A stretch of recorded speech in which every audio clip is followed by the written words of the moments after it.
কৈ দিয়ক আপোনাৰ নামটো। ইলা কলিতা। আচ্ছা, আপোনাৰ ঘৰটো?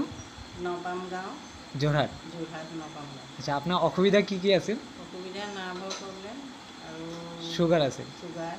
আচ্ছা আচ্ছা, আৰু এতিয়া সেয়া ইউৰিক এচিডো অঁ, ওলাইছে। ইউৰিক এচিড ওলাইছে। আৰু আপোনাৰ চুগাৰ আগত কিমান আছিল?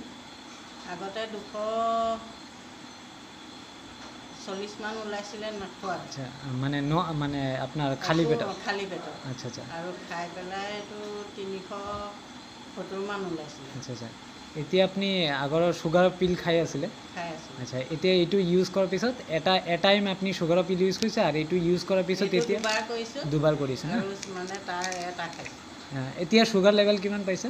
এতিয়া 200লে 6 কম আছে খাই পেলাই। অঁ অঁ। আৰু নোখোৱাকৈ 139। আচ্ছা আচ্ছা, এতিয়া যথেষ্টখিনি আৰাম পাইছে অলপ? আৰাম পাইছোঁ বাৰু। আচ্ছা আচ্ছা, ঠিক আছে, আপুনি ইউজ কৰক। বাকী আৰু এটা দিলোঁ, এইটো ইউজ কৰাৰ পিছত তাৰপিছত পুৰাপুৰি আৰাম পাব আৰু কি। ঠিক আছে, তো মোটামুটি আৰাম পাইছে আপুনি? অকণমান পাইছোঁ। অকণমান পাইছে ন? এতিয়া আকৌ এয়া খোৱাৰ পিছত আচ্ছা আচ্ছা, আকৌ চেকআপ চেকআপ কৰিব লাগিব, গম পাব আৰু কি। আচ্ছা, ঠিক আছে, থেংক ইউ।